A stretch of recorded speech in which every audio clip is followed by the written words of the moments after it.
Hello everyone, this miss হারশ ওয়েন, welcome to my channel. আজকে আপনাদের সাথে আবার একটি নতুন ভিডিও নিয়ে আমি হাজির হলাম। আজকের ভিডিওর ব্যাকগ্রাউন্ড দেখে আপনারা বুঝতে পারতেছেন কিনা আমি জানি না, বাট আমি এখন ওয়ার্ল্ডের ওয়ান অফ দ্য বেস্ট প্লেসের মধ্যে আছি। তাসমানিয়ারও বাহিরে, এটা হচ্ছে আরেকটা আইল্যান্ড, এটা বলে বর্নি আইল্যান্ড। এটার একটা নিয়ার বাই লাইট হাউস আছে। সো এই জায়গায় actually your war in vacation. So আমি ভ্যাকেশনের মধ্যে আছি, সো ভাবলাম আপনাদের জন্য একটা ভিডিও শুট করে ফেলি, যেটা অনেক ইম্পর্টেন্ট অস্ট্রেলিয়ার জন্য। যেহেতু আমি রেগুলার কন্টেন্ট দিচ্ছি আপনাদেরকে, ভাবলাম আপনাদের সাথে এই জিনিসটা আমার শেয়ার করা খুবই জরুরি। মেইন টপিক আজকের ভিডিওর যে অস্ট্রেলিয়ার ভিসা রিজেকশন ঠেকানোর জন্য আপনি কি করতে পারেন, ভিসা কেন রিজেক্ট হয়। আপনার ভিসাটা রিফিউজ হয় বিভিন্ন স্ট্রাকচারের উপরে, নট আপনার আইএলটিএস এর রেজাল্ট কম আছে, নট আপনার ব্যাংক স্টেটমেন্ট কম আছে, আপনার এসএসসি বা এসএসসি তে মার্কশিট কম আছে। এগুলো তো আমরা নর্মালি জানি। আর একটা জিনিস আমরা সবাই জানি না, সেটা হচ্ছে গিয়ে যখন একটা কেস অফিসার আপনার ভিসা রিফিউজ করে দেয়, তখন ও ডিরেক্ট মেনশন করে যে এ জেনুইন স্টুডেন্ট না, আমার কাছে মনে হচ্ছে। সো এইটা যখন আপনাকে দিয়ে দেয়, আপনি আপিল করতে পারবেন না, আপনি কোনো কিছু করতে পারবেন, আপনি একদম চেকমেট। এখন আপনি জেনুইন স্টুডেন্ট না, এটা কেন মনে হয় কেস অফিসারের কাছে? এটা মেন ইন্টেনশন হচ্ছে আপনার হোম কান্ট্রির সাথে অতটুক টাই নাই, হোম টাই অতটুক না, কান্ট্রিটাই অতটুক নাই, যেটার জন্য একটা কেস অফিসারের কাছে মনে হবে যে ও একটা জেনুইন স্টুডেন্ট। সো আজকে আমি আপনাদের সাথে আলোচনা করব কি কি কারণে ভিসাটা রিফিউজ হইতে পারে, এটা ঠেকানোর জন্য আপনি কি পর্যাপ্ত পরিমাণ ব্যাকআপ ডকুমেন্ট দিতে পারবেন, যেটা আপনাকে আসলে মনে করাবে যে আপনি জেনুইন স্টুডেন্ট। অনেস্টলি এখন আমি আপনাদেরকে বলি যে একটা কেস অফিসার কিভাবে চিন্তা করে যে আপনার বাসার সাথে আপনার হোম কান্ট্রিটা আসলে জেনুইন আছে কিনা সেটা বোঝার জন্য। তার মেন প্রথম গোল হচ্ছে গিয়ে দেখে যে আপনার ফ্যামিলির সাথে আপনার রিলেশনটা কোন পর্যায়ে আছে। ধরেন আপনি আপনার বাবা মার বড় সন্তান, বা আপনি ধরেন আপনার বাবা মার দুইজন সন্তান আছে, হ্যাঁ, বাট আপনি আপনার ফ্যামিলিতে লুক আফটার করেন। ওরা যেহেতু জানে যে আমরা বাংলাদেশ থেকে আসি, আমরা ফ্যামিলি বা প্যারেন্টসদের লুক আফটার করি। সো ওই অ্যাঙ্গেল থেকে চিন্তা করতে গেলে, হ্যাঁ, আপনি আপনার প্যারেন্টসের যেহেতু লুক আফটার করেন, তার মানে আপনার দেশে ফেরত আসার সম্ভাবনা আছে। আপনি অস্ট্রেলিয়াতে পড়ালেখা করেন না যাই করেন, আপনি এরপর আবার ফেরত আসবেন, এরা কেস অফিসার একটু হলেও আন্দাজ করতে পারে। এরপরে আসে সেকেন্ডে হচ্ছে ইকোনমিক টাইস, যে আপনার বাংলাদেশে ইকোনমিক্যালি আপনি স্ট্রং আছেন, স্টেবল আছেন, আপনি দেশে কিছু করে খাইতে পারতেছেন, বা আপনার ফ্যামিলি এরকম একটা লাইন আপ আছে যেখানে আপনি যেমন আমাদের বাসা থেকে রেন্ট পাচ্ছেন, বা আপনার পূর্বপুরুষ আপনার একটা সয় সম্পত্তি দিয়ে গেছে, অথবা আপনি চিন্তা করতে পারেন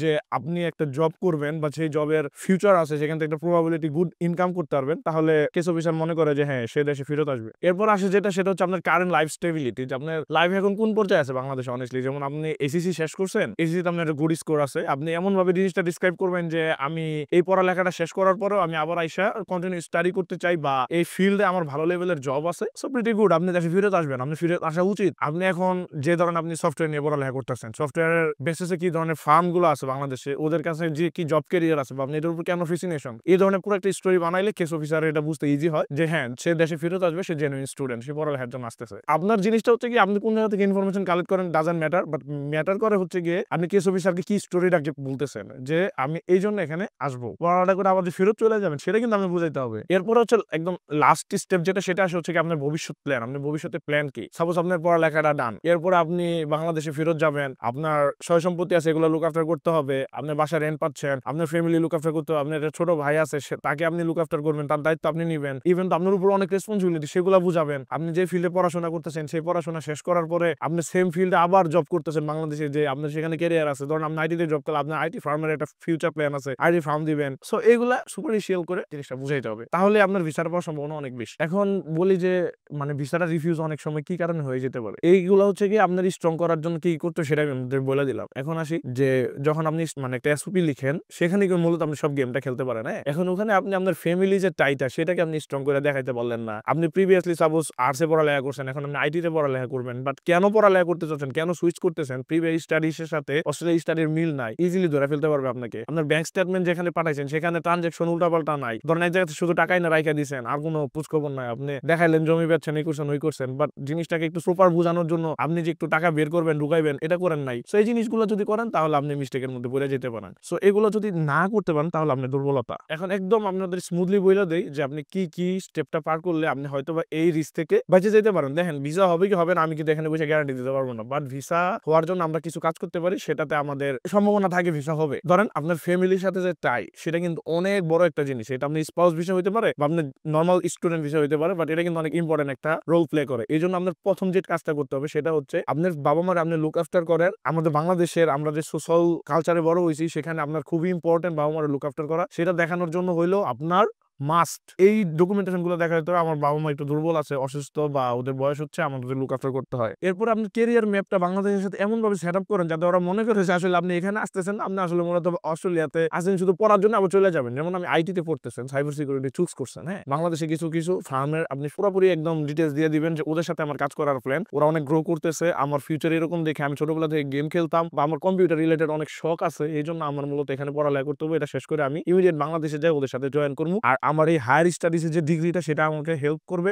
এত কম্পিটিশনের মধ্যে বাংলাদেশের জব পাওয়ার জন্য। এই জন্য মূলত আমি পড়তে চাচ্ছি। ফ্যামিলি স্পন্সর যে হবে, যদি আপনার বাবা হয় কোনো জব করে থাকে, তার মান্থলি ইনকাম যেটা সেটা তো আপনি মাস দেখাবেনই, এই টাকাটা কোন ব্যাংকে যাচ্ছে সেটা আপনি পারলে দেখায়েন। এরপরে আপনার বাসার যে পুরোপুরি সয় সম্পত্তি আছে সেগুলোর একটা পুরা রিয়েল ম্যাপ দেখাবেন। এরপরে ধরেন আপনার নামে কিছু সম্পত্তি আছে, যেটা দেখাতে পারেন আলহামদুলিল্লাহ, না থাকলে কোনো সমস্যা নাই। বাট ফ্যামিলি কোথা থেকে সম্পত্তি গুলো পেলো, এই যে 50 লাখ টাকা আপনি দেখাচ্ছেন, এটা কি কি ভাবে আসছে, এখানে সব ট্রানজাকশন গুলো সুন্দর মতো দেখায় দেন, আপনার ভিসা হয়ে যাবে। এই যে স্ট্রং টাই, হ্যাঁ, এটা অনেক বেশি ইম্পর্টেন্ট একটা ভিসা পাওয়ার জন্য। অনেস্টলি একটা কেস অফিসার কিন্তু আপনার ফাইলটা যখন হাতে নেয়, আপনি কোন দেশ থেকে অ্যাপ্লাই করতেছেন সেটাও দেখে না, কিছু দেখে না, শুধু দেখে আপনার স্ট্রং আছে কিনা টাইসটা বাংলাদেশের সাথে। সো আমি আশা করি আপনারা বুঝতে পারছেন যে আপনার টাইসটা কেন ইম্পর্টেন্ট বাংলাদেশের সাথে মেনটেন করা কেস ভিসা পাওয়ার জন্য। কারণ আমরা জানি না কিনা জানি না, যারা নতুন আমি তাদের জন্য মূলত বলতেছি, যখন তুমি ভিসাতে অ্যাপ্লাই করবা, অনেকে চিন্তা করে ভাই আমি কেন এটা বলবো যে আমি বাংলাদেশ চলে আসবো। আপনি বাংলাদেশ চলে আসবেন এটা বলার জন্য আপনার ভিসাটা হবে। কারণ আপনি যদি বলেন যে আমার ড্রিম কান্ট্রি অস্ট্রেলিয়া, আমি ওখানে যে থাকতে চাই, বাংলাদেশে ফেরত আসবো না, আপনার ভিসা প্রথমে রিজেক্ট। মাথায় রাখেন, অনেক বেশি ইম্পর্টেন্ট কিন্তু কথাটা। আপনার ভিসাটা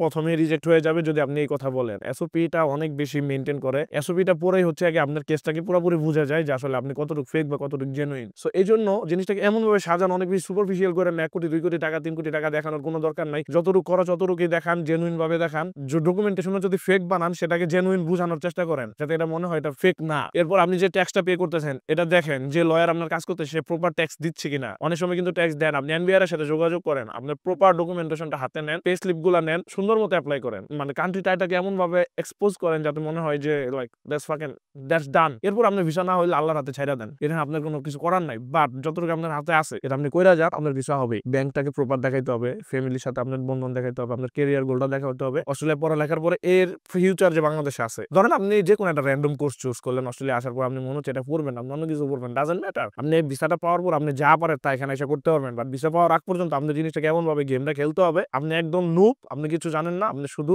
অস্ট্রেলিয়াতে পড়ালেখার জন্য আসতেছেন, পড়ালেখাটা শেষ হবে সাথে সাথে আপনি চলে যাবেন। ইভেন আপনি ওয়ার্ক পারমিটের জন্য অ্যাপ্লাই করবেন না। আশা করছি আপনারা বুঝতে পারছেন। ইনশাআল্লাহ নেক্সট কোনো ভিডিওতে দেখা হবে। টিল দেন সবাই ভালো থাকেন, আমার জন্য দোয়া করবেন। আর এই তো দিন চলে যাচ্ছে, আপনাদের হেল্প করার চেষ্টা করতেছি। আমাকে অনেকে হোয়াটসঅ্যাপে ইনবক্স করতেছেন, হোয়াটসঅ্যাপের নাম্বার আমি তো দিয়েই দিব, ডিসপ্লেতে আসবে। কান্ট্রি টাইটা খুবই ইম্পর্টেন্ট। কান্ট্রি টাই যদি আপনি প্রপার ম্যানেজ করতে পারেন, আপনার ভিসাটা হওয়ার সম্ভাবনা অনেক বেশি, যেটা অনেকেই বলে না, আমি আপনাদের সাথে শেয়ার করলাম। কারণ একটা কেস স্টাডি যখন করে একটা ভিসা অফিসার, আপনার কান্ট্রি টাইসটা সে দেখে, আপনার ক্যারিয়ার গোলটা সে দেখে, এটা দিয়ে সে একটা জাজ করে। কারণ ও যদি ভিসা রিফিউজ করবো, ওর কিন্তু কিছু রিজন দেখাইতে হয়, কেন সে স্যাটিসফাই হয় নাই, এটা রিজন দেখাইতে গেলে কিন্তু আপনার যে কান্ট্রি টাইগুলো সেগুলো সামনে চলে আসবে। বুঝাইতে পারছি ইনশাআল্লাহ। নেক্সট কোনো ভিডিওতে দেখা হবে। টিল দেন সবাই ভালো থাকেন, আমার জন্য দোয়া করবেন।